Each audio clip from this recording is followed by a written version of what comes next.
అంత కష్టపడి శబరిమల ఎందుకు అడుగుతున్నాం? ఎంత యాతన పడాలండి భౌతికంగా వెళ్ళాలంటే. ఇప్పటికీ వాహనాలు వెళ్ళిన దారి ఎంతో ఉంది కదండి, అక్కడ చచ్చినట్టు నడిచి వెళ్ళాల్సిందే కదండి. ఎంత యాతన పడతారు ఒక్కొక్కళ్ళు, ఎంత యాతన పడతారు. ఆ మెట్లు ఎక్కగలవా, అసలు ఆ దారిలో వెళ్ళగలవా?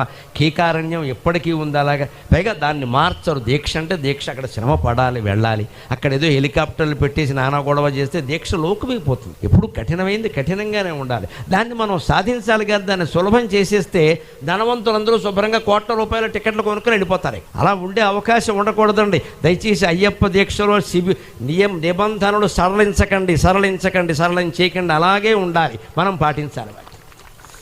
దాన్ని ఇంకా సులభం చేద్దాం, జనంలోకి తీసుకెడదాం. పాపులర్, ఈ పాపులర్ అంటే పాపులారా అని అర్థం అక్కడ తెలుగులో. పాపులారా చేయొద్దు. దాన్ని కఠినంగా ఉన్నప్పుడే దాని జోలికి అందరు రాకుండా ఉంటారు. ఆ పరిశుద్ధంగా చేస్తున్న వాళ్ళు గౌరవం పొందుతారు. వారి ప్రేరణతో మిగిలిన వాళ్ళు అందులోకి వస్తారు.